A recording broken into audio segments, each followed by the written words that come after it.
Olá, ouvintes! Vai começar mais um podcast da Prensa de Babel. A entrevistada do podcast da Prensa, em parceria com a Polis Fluminense, é a socióloga ambientalista e política brasileira Aspásia Camargo. Foi vereadora na cidade do Rio de Janeiro por 2 mandatos e também deputada estadual.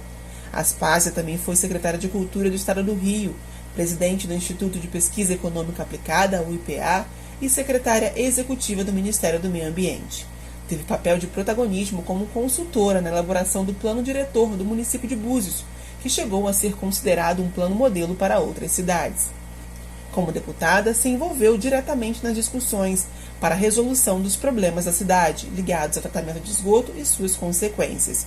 Está informada sobre a atual discussão sobre onde virá a ser o novo terminal rodoviário de Búzios e aponta suas preocupações com o futuro. Nos últimos anos, Aspásia vem se concentrando no aperfeiçoamento do federalismo cooperativo e nos fóruns regionais e consórcios intermunicipais. Buscava soluções capazes de reduzir as carências das regiões mais pobres do Brasil, em especial da Baixada Litorânea, encontrando suas vocações econômicas e a defesa de seus ecossistemas. Se mantém envolvida nas discussões estaduais com conhecimento profundo sobre o interior, em especial a região dos lagos, e sua opinião política e técnica é sempre muito importante. Neste podcast, Aspásia fala da diversificação do turismo, antenada ao turismo de tecnologia. Elogia a iniciativa do presidente da Alerj, André Ceciliano, da criação do Fundo Soberano, reforça a importância de Búzios ser uma cidade-parque, mas faz seus ponderamentos em relação à gestão do Parque Estadual da Costa do Sol. Aspásia também engrossa o coro dos que defendem uma atuação regionalizada e com isso demonstra sua preocupação com toda a sanha em torno da abertura dos portos por todo o estado, citando Porto do Açu e Arraial do Cabo. Reforça sua preocupação com o tempo finito da utilização do petróleo, fala em busca por energia renovável e lamenta a má utilização dos royalties em toda a região, dando como exemplo o péssimo acesso à cidade de Macaé, o principal polo industrial do interior do estado. Essa é com certeza uma entrevista de opinião e que abre questionamentos importantes, mas sem deixar de apontar caminhos. O podcast da Prensa de Babel tem apoio comercial da Gráfica Up, localizada na Avenida José Bento Ribeiro Dantas, número 732, loja 1, em Manguinhos. O telefone para contato é o 22 2623 2764. O apoio comercial não tem ligação ou interferência com o conteúdo deste podcast. Aspásia, obrigado por sua participação, por sua disponibilidade em vir falar aqui no podcast da Prensa, essa parceria com a Polis Fluminense. Acabamos de ouvir aqui o resumo feito pela Monique Gonçalves, que é editora da Prensa de Babel, e ela fala sobre a sua importância em relação à elaboração do plano diretor de Búzios, que chegou a ser considerado um modelo para outras cidades. A senhora é até chamada de mãe do plano diretor. Nós já estamos atrasados na revisão do plano, mas a senhora acha que ainda aponta caminhos, que esse plano diretor ainda deve ser mais respeitado? Olá, Vitor. Muito prazer em falar com você e estar aqui no Prensa de Babel para discutir o plano diretor de Búzios, que é a minha paixão, como você sabe. E eu fico muito orgulhosa de saber que vocês me consideram a mãe do plano. Quero só dizer que esse plano tem um pai, que é Jorge Clark, e que fez um trabalho fantástico, porque nós, na verdade, fizemos o melhor plano diretor do Brasil. Primeiro, porque esse plano tem 5 documentos importantíssimos, né, que eu não vou numerar aqui, mas é a lei do solo, além do plano diretor, o código de obras, a lei do parcelamento e a ideia de um instituto e de um banco de dados, de um sistema de informações para monitorar a cidade. Isso nunca foi feito no Brasil e o Ministério da Cidade reconheceu que era o melhor plano diretor do Brasil. Mas eu acho que esse plano tem ainda um outro aspecto muito relevante, que é o fato de que ele teve uma audiência pública para tratar de estratégia, teve uma audiência pública para tratar do diagnóstico da cidade, coisa que, em geral, os planos diretores não fazem, e os planos estratégicos também não.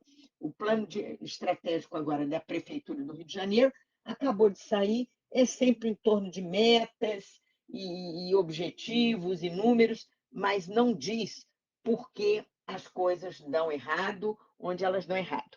Então, o nosso plano tem isso, E é isso que me dá esperança de que a gente possa, em vez de fazer um outro plano, que não teria nenhum sentido, é fazer uma revisão e uma atualização desse plano que nós fizemos, e que é muito bom e está subaproveitado. Em que é que ele foi vitorioso? Na ideia de congelar a península e de ocupar o continente.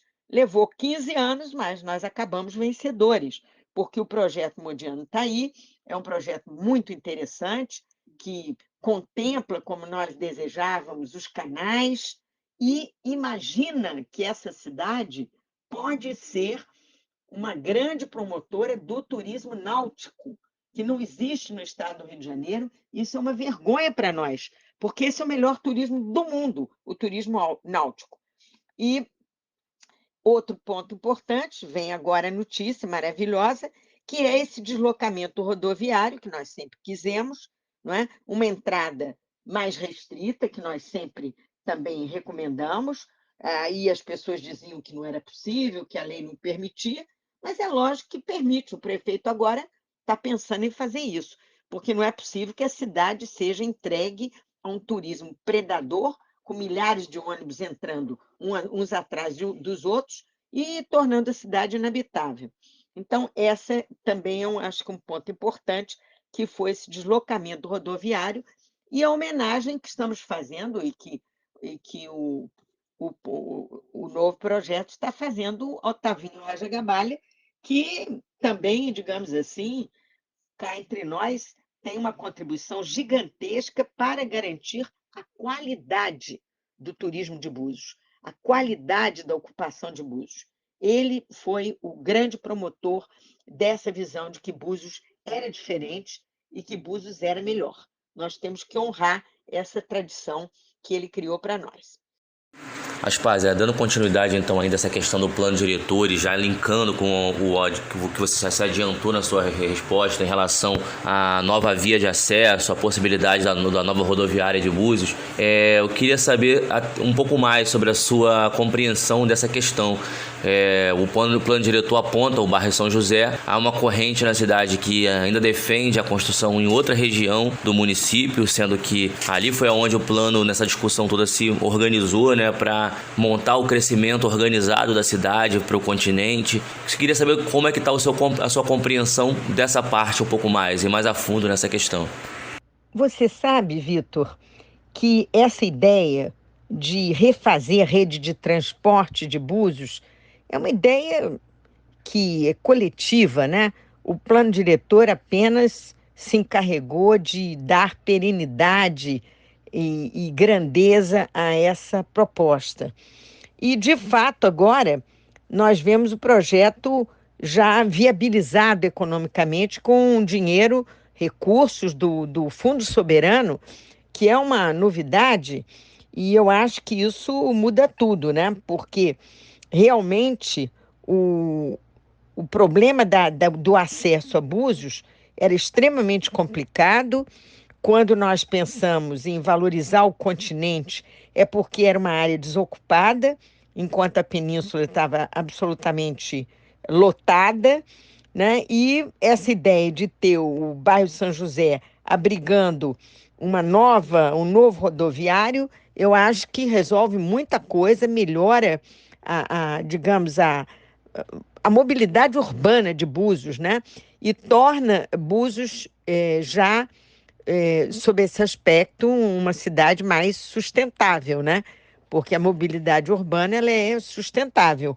Então, a ideia de um desenvolvimento sustentável para a cidade é também a ideia mãe do plano, que eu acho que agora começa a ganhar uma visibilidade. O Otavinho Raja Gabalha sempre insistiu muito que nós teríamos que ter um banco de projetos, e ele mesmo se encarregou de várias propostas extremamente interessantes e importantes para a cidade. E nós, quando acabamos o plano, nós levamos ao Mirim, já no final do governo, uma carteira também de projetos. Nós queríamos escolher, por exemplo, um dos parques para poder dar um tratamento especial para ele, e isso acabou não acontecendo. Nós propomos como carteira de projetos um museu para Búzios, que eu acho que agora caberia mais pensar no museu para a região dos lagos, já que Búzios não se interessou, e que seria um museu do descobrimento, com todas aquelas pesquisas que o Márcio Werneck fez sobre os sambaquis.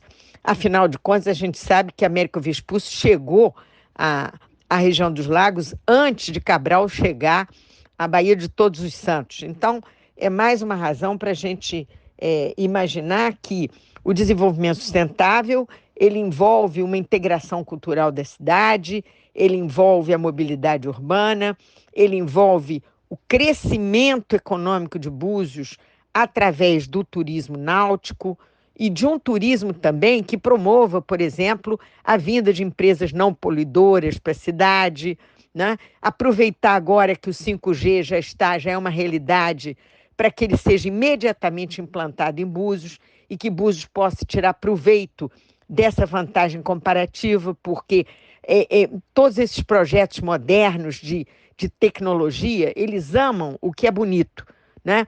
O Vale do Silício, por exemplo, está ali na costa da Califórnia, que é das mais bonitas do mundo, e todo mundo quer ir morar em lugar bonito, quer fazer negócio em lugares bonitos. Então, é um convite para que Búzios entre na era digital antes mesmo do Rio de Janeiro conseguir chegar até lá. Turismo de qualidade é uma coisa importante, porque o turismo mambembe de praia, né, um professor italiano que frequenta o Brasil há vários anos, nos chamou atenção para isso. Ele disse, olha, ele é italiano, ele conhece aquela costa amalfitana, aquilo tudo.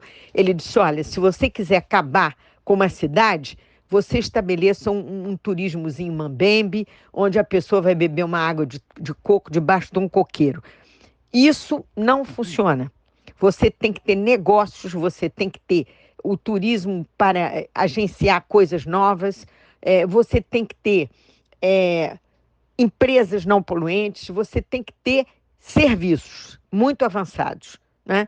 E eu me lembro que no tempo em que nós preparávamos lá longe as Olimpíadas, eu ouvi uma recomendação dos organizadores dos Jogos dizendo que uma pousada para receber um turismo náutico, né, para usar bem os ventos de Búzios, por exemplo, tinha que ter pelo menos 71 especificações de alta qualidade para atrair o público. Inclusive áreas para fazer a conservação dos barcos, telefone no quarto, agora não é o caso que a gente está usando celular. Enfim, é uma especificação imensa que exige uma cidade de grande qualidade. Ela pode ser pequena, mas ela tem que ser a melhor cidade do mundo. Já que citamos o deputado André Siciliano e também a estrada, e já falamos do Fundo Soberano, é uma grande novidade para o Rio de Janeiro, é de uma importância muito grande, já não é uma novidade no mundo e também nem é uma novidade no estado, né? Maricá, por exemplo, e o Niterói já aplicaram essa ação dentro dos municípios. Mas a senhora acredita que um Fundo Soberano para o estado do Rio, ele vai ser benéfico para Búzios também, assim como um ganho ambiental? Que é o presidente da Alerj. E eu quero dizer a você que, para mim, essa foi a melhor notícia dos últimos 30 anos no estado do Rio de Janeiro. O André eu conheço bem, sempre foi um deputado muito competente, ele me ajudou muitíssimo na comissão de saneamento, nós assinamos vários projetos juntos e não me surpreende que ele tenha tido essa ideia genial de seguir o caminho da Noruega e não o caminho do velho petróleo que está aí acabando e que os nossos governantes tiveram essa péssima ideia de jogar o dinheiro do petróleo para pagar a Previdência Social, porque havia dívidas e mais dívidas, déficits governamentais que seriam cobertos com esse dinheiro limpo, deslumbrante, sustentável do petróleo. O que o André está dizendo, disse aí para você na entrevista da semana passada, é o que nós devemos seguir mesmo, né? O petróleo vai acabar, isso tem prazo e é muito mais curto do que se imagina, porque você está vendo que no mundo inteiro A energia renovável está crescendo aceleradamente e quanto mais ela tiver capacidade de crescer, mais o petróleo tem os dias contados e nós temos que aproveitar esses recursos. O André criou esse fundo soberano para tirar o Rio de Janeiro da miséria ridícula em que nós nos encontramos. Se compararmos com São Paulo, dá vontade até de chorar, né? Que é o interior do estado abandonado, o próprio Rio de Janeiro, sem metrô, a estrutura das estradas, dos trens, os metrôs, isso tudo absolutamente carente. O interior do estado do Rio de Janeiro é miserável, né? Imagine você o petróleo em Campos, em Macaé, e nós não temos uma estrada à altura, ela vive engarrafada, porque os recursos federais não vieram para cumprir esse vácuo, nem o dinheiro do petróleo foi canalizado para isso. Eu sei que Búzios está nadando em dinheiro, é coisa de 650 milhões de orçamento, e, pelo amor de Deus, a gente tem que ter cuidado, porque, às vezes, as pessoas ficam deslumbradas com o dinheiro na mão e esquecem que as carências são muito grandes e que nós temos que criar justamente uma cidade e uma sociedade sustentável. Eu acho que o Fundo Soberano é muito inspirador. Eu agradeço isso ao André, em nome de todos, mas eu quero dizer que a inspiração para mim é porque esse Fundo Soberano ele pode ser usado para integrar a região dos lagos. E é isso que nós vamos tratar, eu acredito, nos próximos meses. A maldição do petróleo só pode ser domesticada pelo Fundo Soberano. Então, eu gostaria muito de participar de todas as discussões que nos levassem a pensar um federalismo mais avançado, porque o Brasil tem um federalismo muito incompleto, né? Você vê que na Inglaterra nós temos os condados, nos Estados Unidos, em todos os lugares nós temos regiões organizadas e no Brasil não temos. A cidade é solitária, o município vive para si mesmo e isso não é possível. São pequenos municípios que estão aí na região dos lagos, a região somada não tem mais do que 1 milhão de pessoas, então nós temos que integrar essa região com projetos avançados de transporte. Imagine que a China, a cidade de Shenzhen, Xangai, estão montando trens, estão implantando trens com velocidade de 650 quilômetros por hora. É uma coisa assim que dá vergonha, né? A gente pensar quanto nós estamos atrasados nessa matéria. O podcast da Prensa de Babel tem apoio comercial da Gráfica UP, localizada na Avenida José Bento Ribeiro Dantas, número 732, loja 1, em Manguinhos. O telefone para contato é o 22 2623 2764. O apoio comercial não tem ligação ou interferência com o conteúdo deste podcast. Dando sequência, aprofundando mais ainda para dentro da área ambiental, a gente tem em Búzios, Búzios é considerada uma cidade-parque. E tem o Parque Estadual da Costa do Sol, que é uma vitória, todos concordam, mas a forma que ele foi elaborado e cobre a região divide opiniões. O que a senhora tem a dizer sobre isso e quais saídas para esse impasse em relação ao Parque Estadual da Costa do Sol? Bem, quanto ao Parque Estadual da Costa do Sol, que você diz que foi cheio de boas intenções, nós sabíamos desde o início, eu chamei atenção para isso na época, que o projeto tinha problemas graves ali desde o início, né? O primeiro deles é dividir a área do parque em 16 pedaços autônomos, né? O que não existe em nenhum lugar do mundo, a não ser no Canadá, mas você sabe que o Canadá é um lugar gelado, onde você tem muitas ilhas e muito pouca população. Então, eles inventaram esse modelo para resolver um problema muito particular deles, que não tem nada a ver conosco. E o problema é que esses 16 pedaços que estão desvinculados um do outro têm o mesmo gestor, que é um modesto funcionário que ganha modestamente para cuidar desse patrimônio inestimável. Então, nós temos que, em primeiro lugar, pensar na regionalização também do parque, né? Porque em cada área o uso pode ser diferente. Eu não sei se é ou não, mas uma audiência pública, ouvir aí os ambientalistas da região, né, os planejadores, seria muito útil, porque nós podemos fazer coisas extraordinárias com esse parque, como, por exemplo, transformar essas áreas que estão abertas em áreas, por exemplo, de reflorestamento, onde nós podemos sequestrar carbono e atrair recursos financeiros internacionais.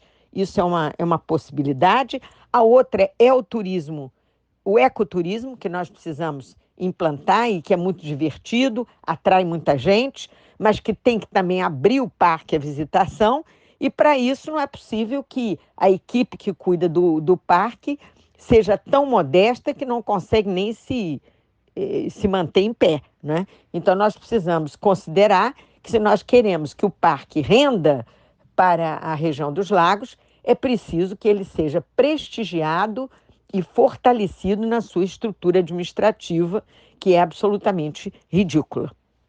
Outro ponto importante da cidade é o turismo, também é um ponto que faz parte da sua biografia como acadêmica e como política, que é o turismo, né? O balneário ainda sofre com problemas como a sazonalidade, por exemplo. Descortina-se ano a ano e essa discussão nunca termina, e é um problema, todo mundo sabe disso, mas há um conceito de turismo em decadência.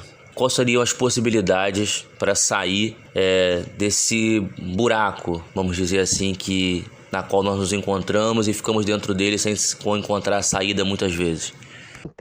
Vitor, se a sazonalidade prejudica o balneário, e eu vou dizer a você que sim, né? O turismo de sazonalidade é o turismo pobre, é o turismo, desculpe a má expressão, o turismo burro, não é?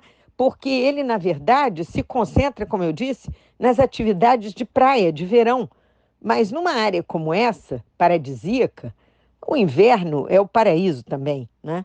Então, nós tínhamos que ter atividades o ano inteiro, reuniões, encontros o ano inteiro, e festivais, mas não só isso também, um fluxo normal de atratividade que pode realmente se distribuir ao longo do ano, né? Muita gente não gosta de praia, muita gente não quer pegar sol, acha que é ruim para a pele, enfim, mas que outras coisas podem ser igualmente interessantes, como essas, de explorar a região, de andar a pé, de visitar parques, de percorrer áreas infinitas. E o barco, inclusive, não tem nada a ver. As pessoas podem perfeitamente, imagine, você faz turismo na Itália, na costa italiana, no outono, na primavera, e pode fazer aqui também, porque nosso inverno aqui é melhor do que a primavera deles. Então, a sazonalidade é um defeito que pode ser corrigido com inteligência, mas que eu acho que vai exigir, não é, uma nova visão da elite de Búzios. Nós estamos muito escravos aí de uma falta de informação, de uma desinformação cultural, de um despreparo para tratar de uma região tão sublime, tão extraordinariamente bela como é Búzios e a região dos lagos. Eu quero dizer a você, a área, por exemplo, enfim, essas cidades aí em volta de Búzios, como Arraial do Cabo, por exemplo, é difícil imaginar alguma coisa mais bonita do que Arraial do Cabo. É muito difícil. E quando eu vejo, a única coisa que eu tenho dúvidas é quando o André Siciliano ele tá pensando realmente que é bom aumentar o porto de Arraial do Cabo. Isso me faz sofrer muito, porque nós estamos enchendo o litoral do Rio de Janeiro, que é o mais bonito e o mais extenso do Brasil, nós estamos enchendo de portos, é porto para todo lado. Será que o Porto do Açu não serve para fazer essa ampliação? É um porto que tem profundidade, que tem calado, que tem uma estrutura já comercial importante. E eu acho também tem Maricá, que também é outro porto também que está aí sendo gestado, tem Sepitiba. Eu acho que nós estamos com porto demais. Mas é um assunto importante. Eu sei que o o deputado siciliano está tratando desse assunto com carinho. Eu queria só dizer a ele o seguinte, que essa beleza de Arraial do Cabo, que está sendo destruída pela má ocupação do solo, destruída por tantos problemas ligados à ocupação humana, né, que nós devíamos ter cuidado, porque beleza não tem preço. Se os japoneses quisessem comprar Arraial do Cabo, eu tenho certeza que eles pagariam alguma coisa como 500 bilhões de dólares para ter acesso àquele paraíso.